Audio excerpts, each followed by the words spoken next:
Hello, everyone, and welcome to the webinar today. My name is Caitlin Donnelly, and this is how your nonprofit can host a phone or text bank to reach voters.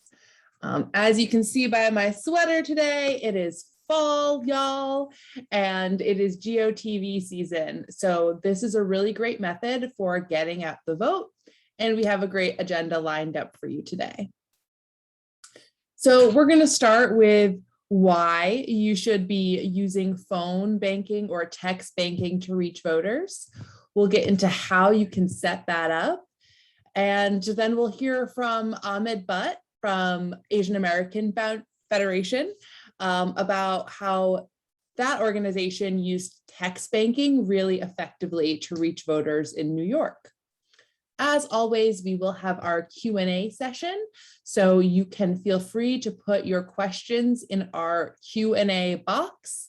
Please use a Q&A box. The chat box is more to share comments or let us know if you're having like technical issues or you can't hear or understand the speaker. Today, we do have captioning. So I am going to put that link into the chat for everyone. If you would like to have live captions so you can read along as we go through our presentation. So with that, I think we will dive right in with the why use text banking or phone banking. But before that, we should back up even a little more with what is it? So I have a very handy definition from Merriam-Webster. Phone banking is the act of gathering people to make calls on behalf of a cause, such as a political campaign or donation drive. So maybe you've used phone banking in the past to do fundraising. Text banking is a little more modern equivalent, and it's a group, when a group collectively sends out text to many recipients rather than many individuals. So using texting to reach people rather than a voice phone call. So whichever one you choose based on your needs and capacity, this is a great way to reach voters. On our next slide, we have some of these benefits. So you can raise awareness for voting, and that's especially important for local and primary elections. For those elections, like these ones coming up on November 2nd, a lot of voters aren't aware that the elections are even taking place because they get a lot less news and media coverage. So, by sending them a text or giving them a call, you can make sure voters are aware of elections and election dates. And this form of outreach has a higher efficacy than email for GOTV messages. So people are more likely to vote on account of a text or call than if they just got an email. We like it because it can be really flexible to your needs. You can host these events in person if you want to gather people in one space, and that can be really fun. Make it a pizza party or some other goodies for folks. It's nice to be together. Of course, you can also do it at a distance, which is especially useful right now where there are still a lot of public health concerns and we want to keep everyone safe. You can also get it done all at once, like over the course of a single day, or you can stretch it out if need be and sort of chip away at your list day by day over the course of 1 or 2 weeks. We find that phone banking and text banking is really enjoyable for your staff and volunteers. We got a lot of good feedback in 2020 that it was a nice way to connect with neighbors and community members and something easy that people could do from home, but still have that sense of community. It's also flexible in terms of making it really work for your organization. You don't have to have the call be exclusively about voting and then hang up. You could also work in, a wellness check, invitations to different programs or services or events you're offering, or any other message that you want to make sure your community hears. So there's so many reasons to use phone banking and text banking, and our goal today is to show you just how easy it is and make it really accessible for your organization. So maybe you can give it a shot ahead of the November 2nd election.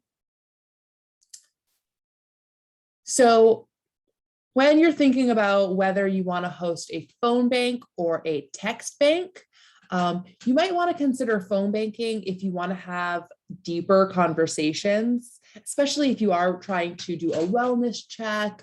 A actual phone call can sometimes be an easier way to, have more of a back and forth. It's, so if you want to bring up other topics, and phones are sometimes more accessible than text messages. So if your volunteers that are making the calls or the voters you're trying to reach may not have access to a cell phone or maybe less comfortable using text messaging, you might want to stick with a phone bank. So you're trying to engage the voters at the senior living center in your community, I'd probably go phone banking rather than text. I also think it can be really great if there's an existing relationship between the voter and the caller, like a case manager or someone who runs programming who knows these folks well. That's a really high impact contact. So you could still use text in this scenario, but that phone might be even more impactful in getting someone to turn out to vote.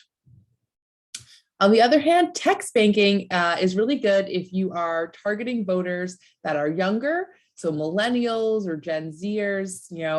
It's true, we're constantly on our phones, constantly, texting. So that can be a really good way to reach those demographics. Text messaging is great if you have an important link you want to share, like to a voter guide or a sample ballot, or even just, your state link for checking registration and polling place location. Texting is an easier way. You can communicate a link over the phone, but obviously texting is super easy and, it's going to be accurate and people can take action right away with that link. If you're targeting a population that speaks languages other than English at home, you may want to do a text bank if you don't have enough bilingual phone bankers. If you can get that text translated into the appropriate languages, even a monolingual English speaker like me could still do some of that outreach via text. And if you float the idea of doing a phone or text bank and you're getting a little hesitance from staff or volunteers, maybe just go with text banking. It's really easy to do while, you're watching TV or, something else is going on, watching the kids. You can kind of, be active doing other things and just, make sure you're going back to your phone and sending a few texts at a time. And it doesn't matter if you're in a sort of noisy environment. Whereas phone calls, you want to make sure that you're in a place that you can have an uninterrupted phone call with someone.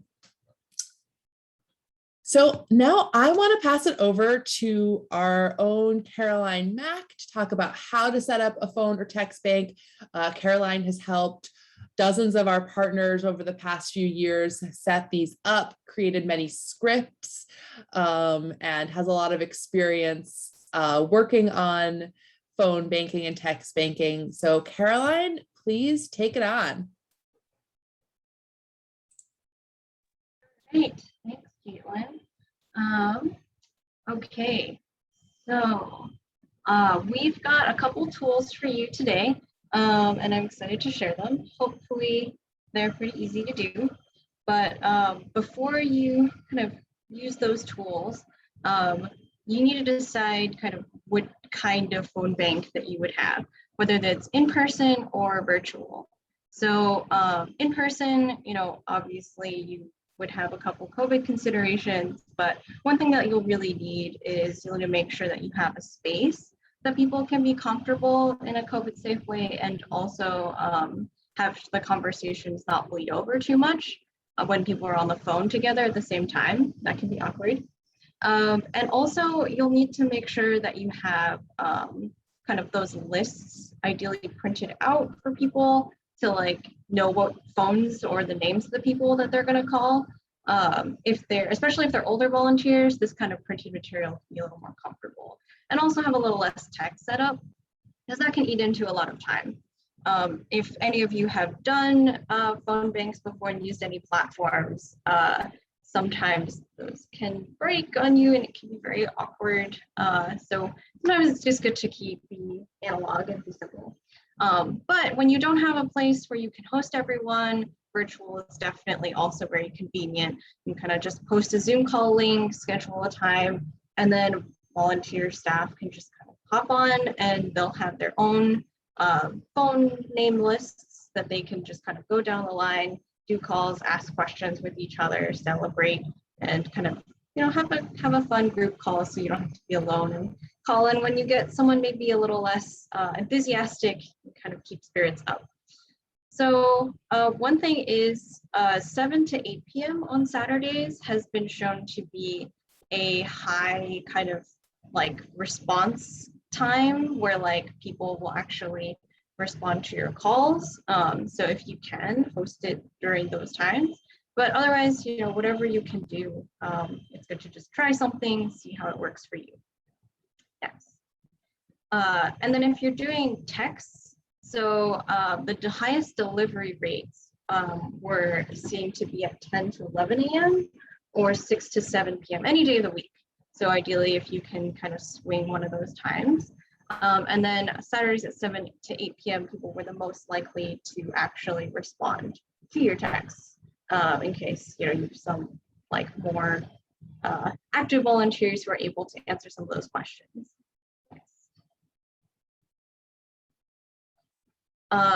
So what you'll need for phone or text banking are a couple things, and we'll go over kind of what our tools are today that we have for you. But I'm going to turn it over to Caitlin to go over kind of what we'll do before a demo.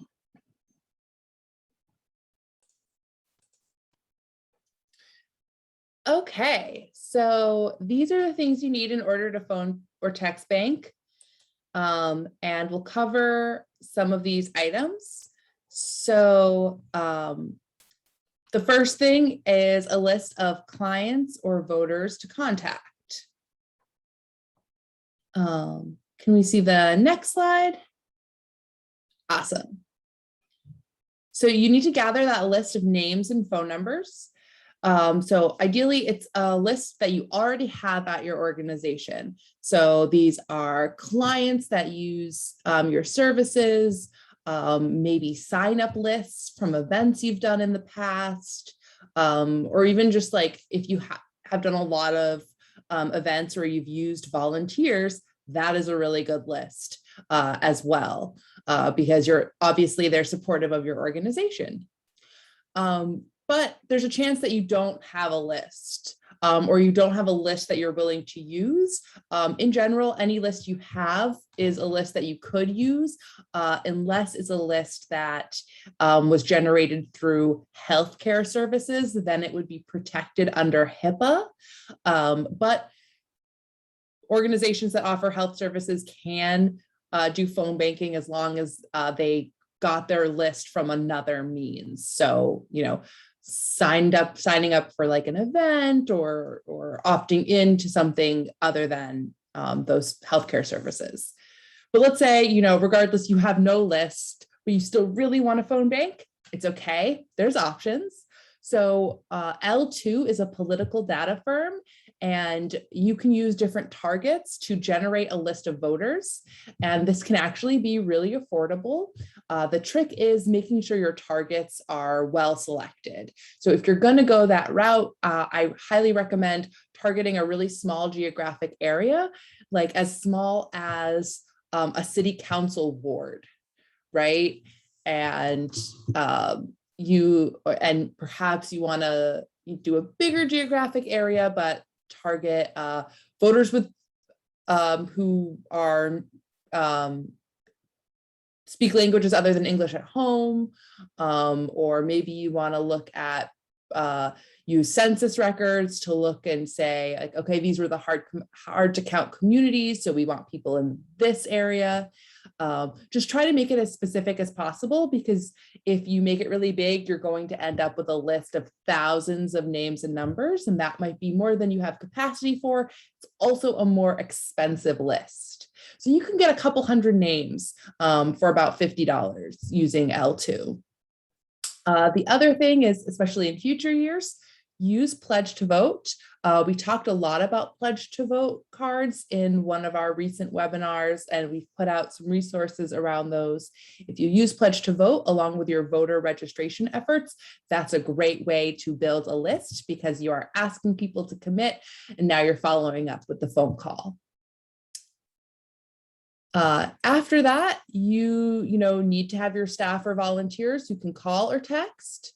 So if you're recruiting from your network, that could be your program staff, your committed volunteers, your program participants, youth leaders. If you have a youth leadership program, they are some of the best callers and texters. They bring a lot of energy to the work. So I would highly recommend using that resource. You could also try your board or donors if they're looking for ways to be involved in your organization, especially at a time right now where they, can't physically always be around. This is a great opportunity to bring them into your work. You could also go to your partners, your organizational partners, or organizations that are members of coalitions that you're also a member of, and ask if they have staff or volunteers that would be willing to support your phone banking work. But you might need to go outside your network, such as contact your local League of Women Voters. They might be happy to go through your list with you. And there's also vendors, Stone's Phones, Through Text, Point Blank Political. We've used all these vendors, and they can help with either calling or texting. But there, of course, is a cost to that. When you are recruiting, if you're recruiting individuals rather than going the vendor route, and we do recommend recruiting from your network, because these folks are going to be more passionate. They don't have to follow the script with so much rigidity. There's a little more flexibility and fun there, and that sort of community connection. I think the general math is 2 people can get through a list of about 100 phone numbers during a 2-hour shift. So they would probably only actually be in 10 or 15 live calls per hour, because a lot of folks, they let it go to voicemail, they're busy, they don't recognize the number maybe and don't pick up. But, you've got 100 numbers. I think 2 people for 2 hours, or 4 people for that power hour of calling. Then after that, you need the script. We have a brand new resource that we will demo, I think, after I talk about what the script and Caroline talks about the tracker. And we have a demo call, so you can actually hear what it's like to do phone banking and see what how the tracker works. But we've created a script for you. You can create your own script, but you want to make sure that it does a few things. It should make sure that you're talking to the right person at the top. That's really helpful. It also, lets the voter know that you are calling them specifically and not just everyone in the whole world. You want to keep your scripts short and simple. That's better for the caller and better for the voter. you shouldn't use any sort of shame tactics, and really appreciate their time, the voters and the callers. So you want to keep it, very positive experience and positivity in your script. And of course, you need to relay important information. So the voting in your state portal on our website is a treasure trove of information that can lead you to your state websites, and provide a lot of information that you might need to put into your scripts. And then canivote.org is our favorite go-to for directing voters to get more assistance, because it doesn't matter where they're located. It's really well built and will take them directly to the right page on the right state website for voting. And it even has the election official directory, because if somebody has like a really specific question, I know at one point, I had requested a mail ballot, and the request was like logged on the state portal, and it said that I had cast a ballot, but I had not gotten the ballot yet. So like I had to call the elections office and work that out. So sometimes there's a really like niche issue, and it's the best thing to do is just talk directly to an election official. But that information can be hard to find. So that's why we love canivote.org, and you can help folks, get connected to the website or person they need so that they can really cast their ballot. So I think next we have the tracker. So I'll just go through this quickly before we do our demo. So why you're going to use a tracker. You want to make sure you've marked when people don't want to be called back. You want to call them later if you weren't able to reach them. You want to note any follow-up questions or help needed. And it's a list build, so you have a more engaged voter base over time. It's also a way to track your reach rates and really show that, you didn't just call 100 people, but you actually spoke to 20 voters and assisted 15 voters. So this kind of data can be really helpful for reporting and for just letting the community or your supporters know the impact of your work. When you're using the tracker, we have a sample tracker. Just make sure that you're being careful about phone numbers and not giving everyone the same list, because you don't want to spam voters with phone calls or text messages from multiple people for your organization. It's not a good use of your resources. It's also not a very fun time for the voters or the callers to hear like, oh, somebody just called me about that. So I want to take a couple minutes and go through some resources that we've created for you. So these are brand new. You are the very first folks to see these resources. So I am going to screen share real quick. Okay. So we created a phone banking script for you, and here's how it works. You're going to see yellow text, highlighted text. Anywhere you see that, it's in the little squiggle brackets. That means you're going to want to fill that in before you give this script to your phone bankers. So we have this as a Word doc so that you can easily edit it.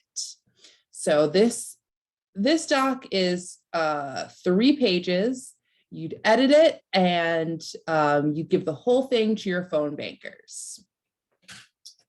And this will be emailed to you, and we'll also drop a link into the chat for this. And it's got, we've got a link to a PDF that has the links for the scripts in it, but also gives some of the overview information to help you so that you don't have to go back to this webinar to get through all of this. So We go over what all phone bankers should know, that this might feel awkward at first. That's okay. It'll get better. You might not talk to a ton of voters. Some people don't pick up. That's okay. Every call counts. And you don't have to stay on the phone if someone gets rude or aggressive. So we want to make sure phone bankers know that and feel comfortable and ready to chat. So the general conversation outline is that you are introducing yourself and making sure you've reached the right voter. You're checking if they have voted. If they haven't voted yet, you're asking how they'll cast their ballot. What is their vote method? And then lastly, you're prompting them to ask a friend or family member for help. This is helpful for them. It also might nudge that friend or family member to vote as well. We have a tracker for you that we'll go over in a moment. Once you've set up your own tracker, you'll put that link in here for your phone banker to use. And you'll add either your name or someone else's name and phone number that they can reach during their phone banking shift if they have any issues. You always want to have a point person, whether it's a technical glitch, something's wrong with the phone numbers, someone called the client and it turns out they're in crisis. Always good to have a staff member who can be the point person and handle any issues that arise. So here's the script. Again, you'll fill in information like this. If it shows up with just plain brackets, that's information that the phone banker will fill in, their name and then the name of their voter by going through their list. So yes, they're asking about if they voted, what their vote method is, and asking a friend for help. And we have in here, where they will be recording answers in the tracker. We've also included, sometimes people go off script a little bit. Voters, hit you with a curveball. So we have some sample responses for in case that happens and you aren't just nicely moving through your script, including if somebody asks, how did you get my phone number? You can put down, whether this was from a list from your organization or you, found a list or, got a list through, L2 or some other means of voters. You just don't want to have you don't want to leave the phone banker in a lurch if they get asked this question. So some little explanation here. And lastly, we have an optional voice message. You may not want people to leave voicemails, but if you do, here's a sample one where you can add in the information and it can be really helpful for the voter. So I think I want to toss it back to Caroline because she's going to do our demo with our tracker and a sample phone call.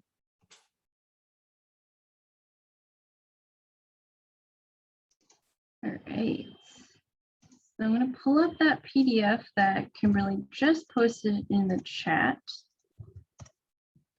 And I'm going to share my screen. All right, so this is the resource that Kimberly just posted. And so if you go to the resource and you click download our template, if you have Excel on your computer, it will download this link as an Excel sheet. So you can click download and a pop-up will come up with GOTV template phone bank and you click open with Excel. And open for me just a second. All right, so you'll want to click enable editing if you've kind of downloaded any kind of Word doc or Google Excel before, you'll know that they kind of add that step to make sure you're not downloading viruses. And this first sheet will just give you a little bit, you or any of the staff volunteers, an overview of what they're looking at. So it says, welcome to phone banking or text banking. Use the phone bank recording tab and or the text bank recording tab to record your phone or text bank results. So there are little these like different tabs here which are called tabs in Excel. And so this is the explainer sheet, the phone bank recording, and the text bank recording. And go back to the explainer sheet. And then it says click or hover over cells to use the drop-down menu options, and use the drop-downs or type to record the voter responses. So the way that it looks is that the drop-down appears once you click the cell. You can see the screenshot right here. And I'll show you that in just a second on the phone bank recording. Okay, so this is the phone bank recording template sheet. The first thing that you should see is this corner. It's the date of the phone bank, the caller name, and the organization. So if I was doing a phone bank today, I would make this today's date. If I was calling, I would put my name. And then if I was calling for nonprofit vote, I would put nonprofit vote. And then here's a couple kind of columns that this is where the tracking really happens. First is the phone number. So that's going to be provided by you or whoever is providing the lists. And then the person's name attached to that phone number. And in these cells, highlighted in the headers in yellow, this is where you can click for those drop-down menus as you're going through the calls and record answers easily, so you don't have to type at the same time. So when you click on the cell, there's this little arrow that comes up. And if you can't see that, I'll zoom in. And hopefully now you can see if I click, like there's this little arrow. And so that arrow opens up a little drop-down menu of options. So in the script that you'll see, like if you actually were able to talk to them, you would choose connected. But if they hung up or no, they're not actually the person that you're talking to, you can mark wrong number and stuff like that. So there's all these different options for you based on the result. And then based on each of the questions in the script, we have a different set of answers based on what the person might give you. For example, if you ask like how they might vote, you could put early, by mail, election day, or don't know. You can also always type anything in these cells. You don't have to click from these drop downs, but these are for you and your volunteers just for ease of use. All right, let's scroll out.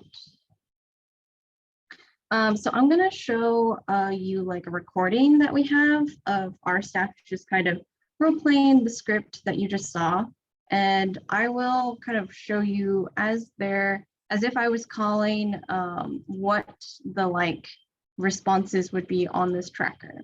So if I were, I guess in this actual setup, we have one of our staff people calling, but if I was tracking and we're gonna call Debbie, and I guess our staff person Travis is the person calling, so that's what you'll hear in a second. So that's today's date, and I'm going to play our recording. And as you listen to the recording, I will be marking on the tracker kind of what answer I would have put if I was doing this live and calling Debbie. Calling on behalf. Hi, I'm Travis calling on behalf of Nonprofit Vote. Am I speaking with Debbie? Yes, you are.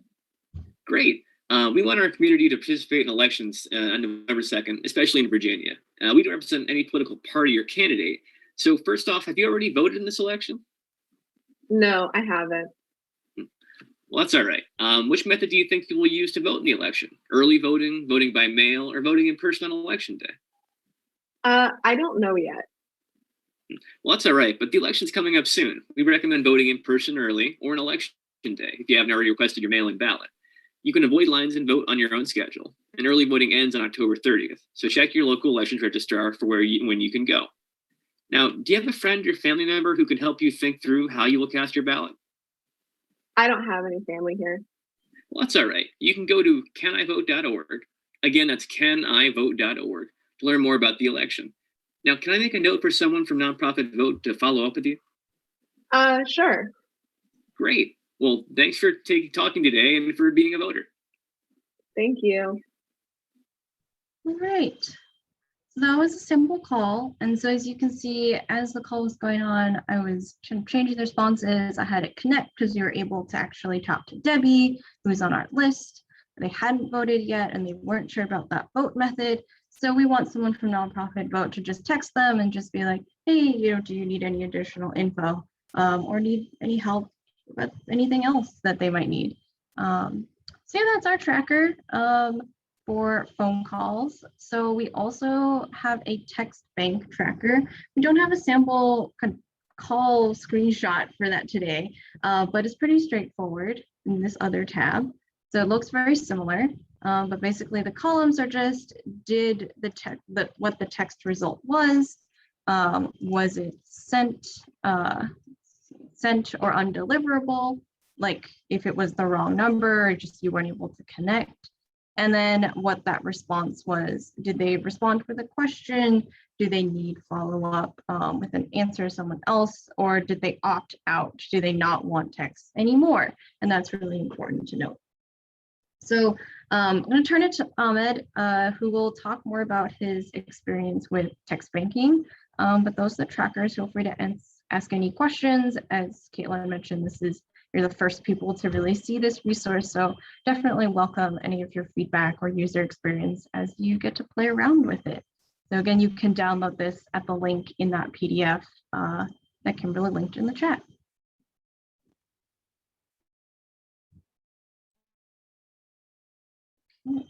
Oh, and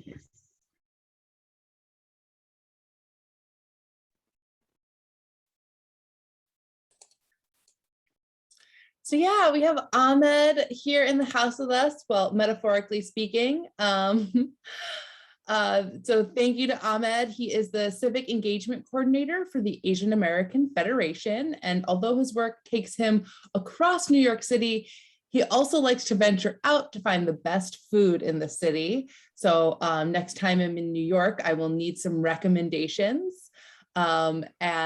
I just want to give a shout out to Asian American Federation. We've been working with AAF as well as Community Votes New York this year and reaching thousands of voters ahead of the big primary that was in New York over the summer, and now the election, including a mayoral election.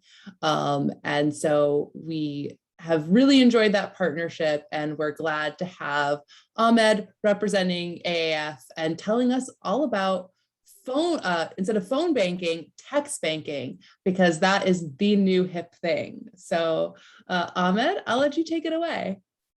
Great, thanks, Caitlin. So I'm going to talk about text banking and a little bit about phone banking. I'm going to jump right in because I know we want to save some time for Q&A as well. So first off, I want to go over a bit about the work that we did during the census. We did multiple phone bank and text bank events, and we've been doing text banks for Get Out the Vote for the New York primary, and we have our upcoming general election as well. We're currently doing voter registration text banks for that. I do have some advice that I want to share. First, I want to go over the data. So Caitlin briefly mentioned before, there's data providers like L2. There's also Van. And basically, I just want to mention too that there are partners that you can work with. There's state voices. I think they have like chapters in different states. So New York, there's New York Civic Engagement Table or NYSET. That gives you year-round access to this data and to phone and text banking services with a yearly fee. So with that as well, the data, it's important also to to be a little creative with filters that you're using, because there are a lot of options, and when you're able to take advantage of those, more specifically the demographic that you're reaching. For example, as an Asian American Federation, we reach Asian community members, but the Asian community is very diverse, especially in New York. We work with the Indo-Caribbean community, Chinese community, Bengali community, Korean community. It's there's a lot of different languages and cultural competency needs that we have to consider when working with these different groups. So when it comes to filtering, it's important to know that although you can filter by ethnicity or geographic location or voter propensity, to also know that on your side as a event organizer, you also need to have other materials with you or other resources, volunteers.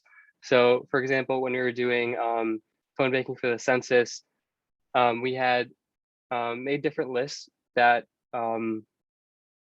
contained different like ethnicities and geographic locations. So for that, we made sure that we had volunteers who were able to speak those languages. So that way, when we did get people picking up the phone and speaking Chinese or Korean, for example, that our volunteers also we're preemptive in having them have that same language capacity. With text banking, it's a little different because you can have translated scripts ahead of time. So for translated scripts, also really important, don't use Google Translate. Google Translate results are just very specific one-to-one translations that don't really match how the language is spoken. So there are, if you have community members that you're familiar with who can help out with translations, or someone on your staff or volunteers, it's best to ask them. That way also we're working with people in the local community to work on this with. But there's also online services. I think Caroline has showed me before. There's online services where you can get any documents that you want translated into different languages. And when you do that as well, it's important to share those translated materials with any partners that you're working with. Translating materials can be time consuming, it can be costly. So especially when you have multiple scripts or multiple languages. So it's important that you're not, your partners aren't duplicating that effort, and that they have those resources on hand as well.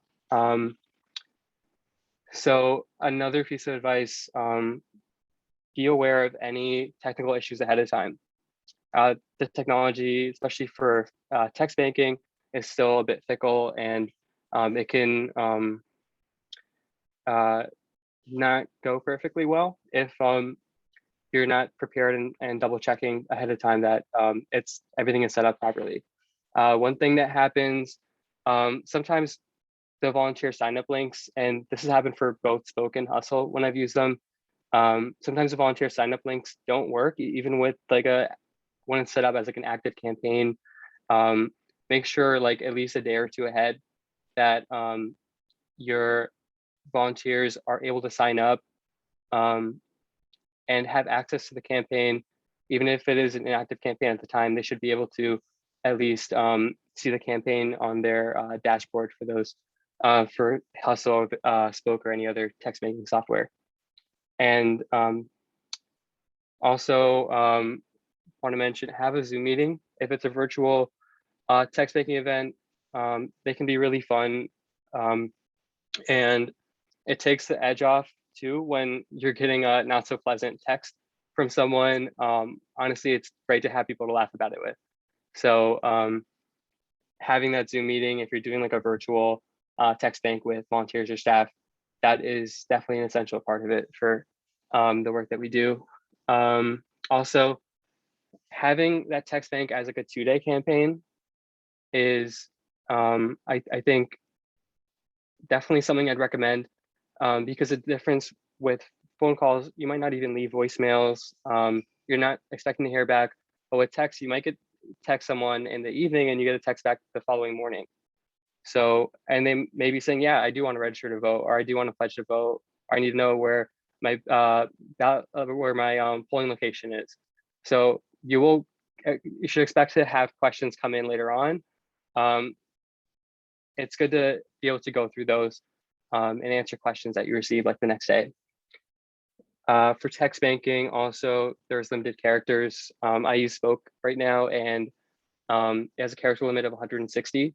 So you have to do the most you can with those character limits, but text banks are a bit bare bones, which I think Caitlin mentioned before that if you do want to have more in-depth conversations, that might, like having a phone bank might be more conducive for that. But with text bank with 160 characters, you can still do a lot. So I wouldn't turn away from it just for that reason.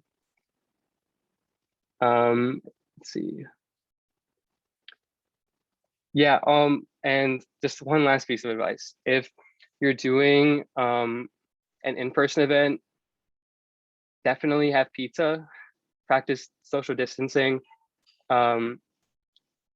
It can be a really fun event for volunteers, and they'd be interested in coming back if they have a good time.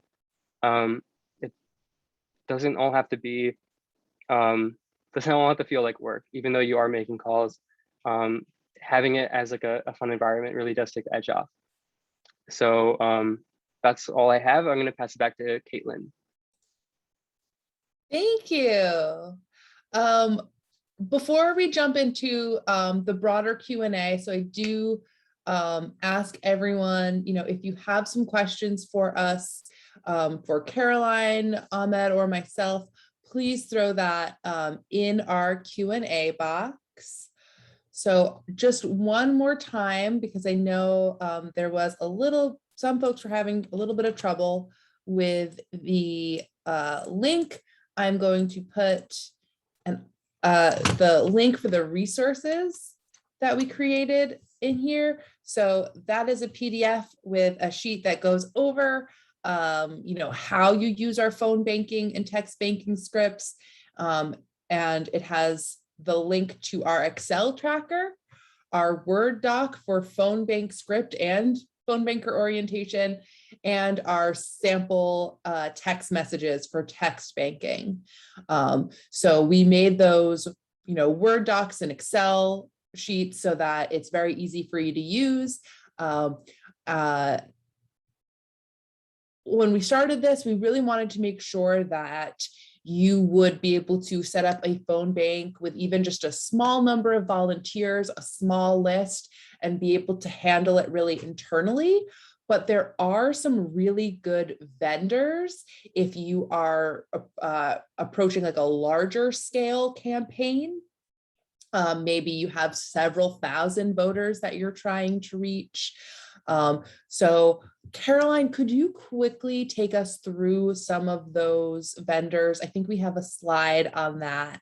But as Ahmed, alluded to, sometimes those can be finicky in terms of getting them set up, technical difficulties for your volunteers, the tech stuff is hard. I'm not the most tech savvy person, so don't let that dissuade you from doing this work. You can use the resources. We made them very easy. But if you want to approach something bigger, or you use our resources and you're like, that's great, let's level up, check out these platforms. Yes. So, you may not be comfortable, or people may not be comfortable sending stuff from their personal phone. You also might be going through large number of voters or lists. And in that case, having a platform can not only help with that kind of privacy barrier, but it can also help you go through texts and calls faster. So for example, a text platform, one of the benefits we've used through text, if you have an Excel sheet of like phone numbers and names, you can upload it to this platform, and you can just it is peer-to-peer in that it doesn't automatically text, but instead of inputting a number into your phone and copying the text in, now you're just clicking enter a couple hundred times where the message is preloaded, the number is automatically going to be sent to the voter, so it is easier. It does require some setup. It is 8 cents a text. You do need to upload that list, but there are no minimum costs. It can be pretty user friendly, and honestly, it's good infrastructure to have for any other text campaigns that you may want to do as a nonprofit, like those wellness checks, or just kind of be more engaged with your clients, or follow up, or reminders around applications or something like that. Would recommend. The other options that we have are Action Network and Call Hub. One thing about Action Network, which some of you may have, because it's commonly used among nonprofits. They added mobile messaging. It must be an opt-in list though, so people must have said like they actually want messages from you, because it is like an automatic like remote text platform. Call Hub kind of does both text and phone. We haven't used them personally, but like it looks pretty good and kind of is a similar kind of vendor to Through Text and Action Network, also pretty affordable. So for phone, we have Call Hub, Hustle, Through Talk, and then State Voices. If you're connected to a table, they use like the minivan or Spoke to kind of do these, do this outreach. So like, you know, these names are just here so that in case you maybe are like analog low tech option, you're like, I'm ready to like level up. Here's some names that you can research and kind of get started with. And this is a perfect segue into a question that was asked earlier. So I think I want both Caroline and Ahmed to weigh on this. You might have different perspectives. So Faith asked, like group text or sending text. Oh, my cat has decided to join me. Sorry. What's better, a group text or like sending text separately? Do voters typically respond? And then they also asked, like, is it better to use a personal phone or purchase campaign phones?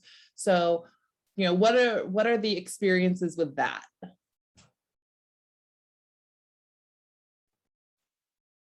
I could talk a bit about this. So there's different services. Like Caroline mentioned, some of these, it's just like automated text. I'm guessing those do go out one by one as well. There are some regulations on text banking. So what the services like Spoke and Hustle, what those are, they're peer-to-peer or P2P messaging services. So you do send text one by one.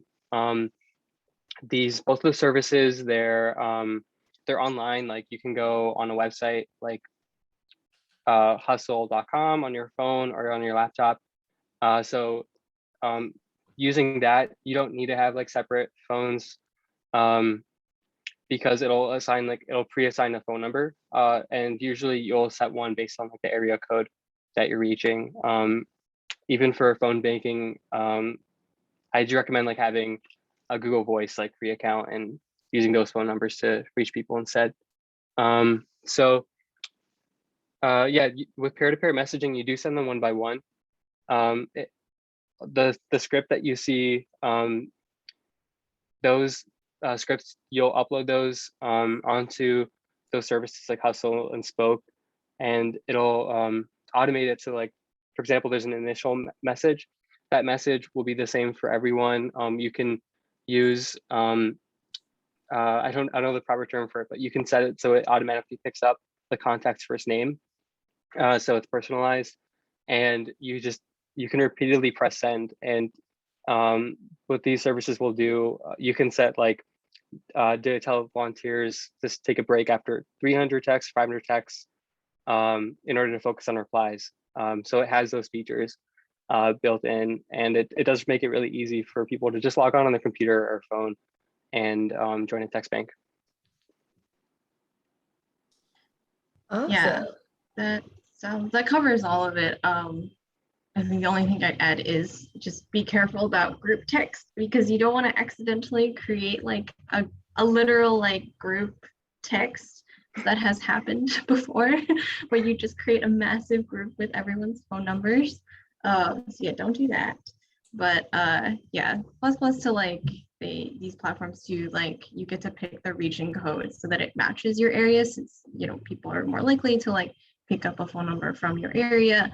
But like most people don't respond to the texts, at least, and if they do, they're just like, stop bothering me. And if someone bothers you, you can always block them.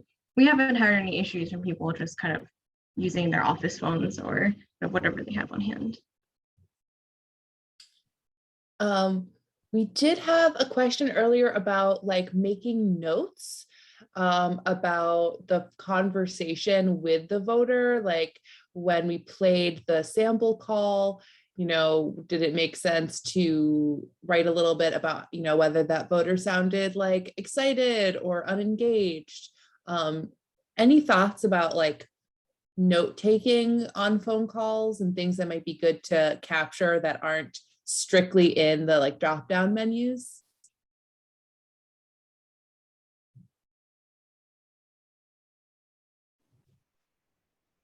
Caroline, I definitely want to hear your answer on this, so I'm gonna let you go.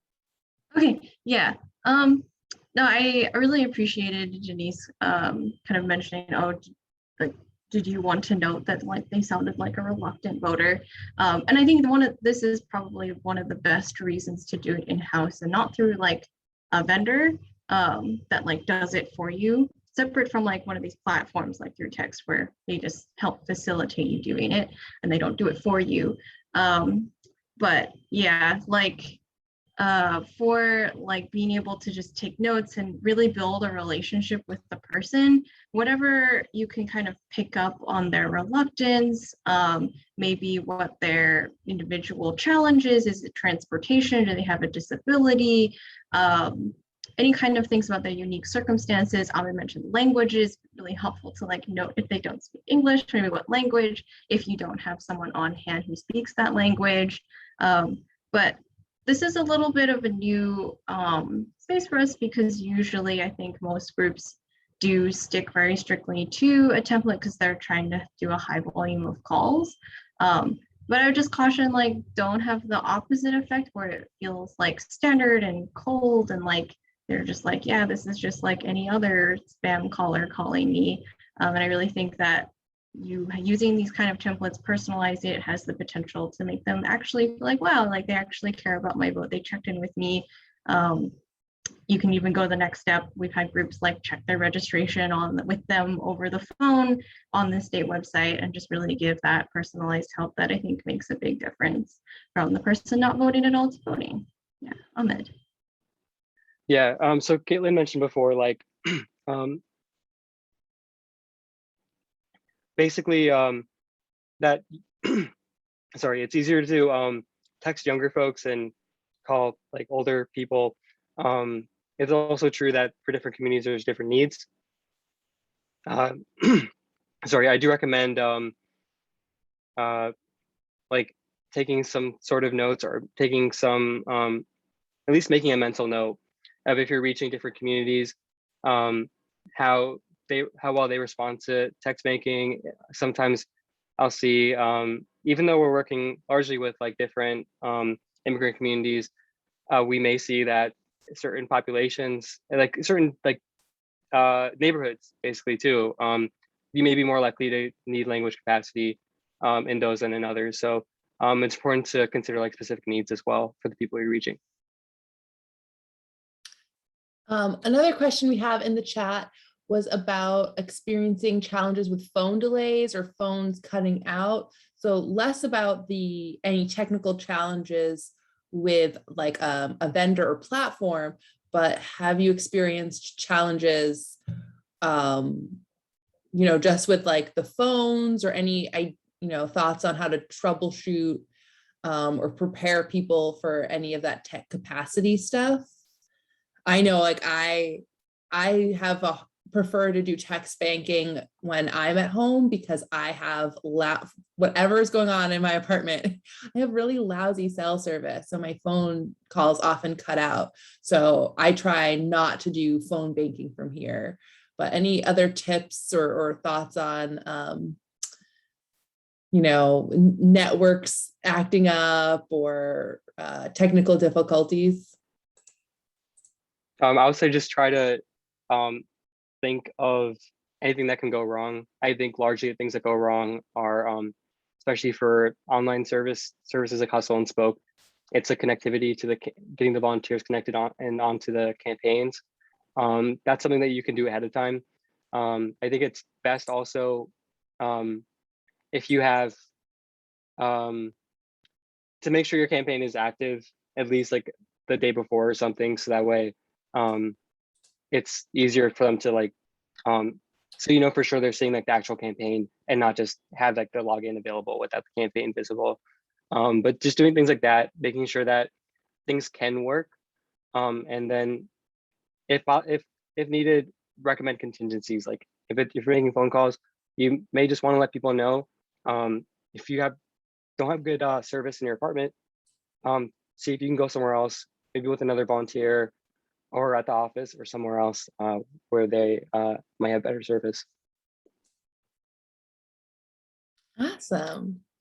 Well, it is past the hour, and so I know folks have other busy things to do with their Thursday. I appreciate everyone who has joined us on the call. Thank you so much, Ahmed, for lending your experience of doing text banking and the awesome work of Asian American Federation.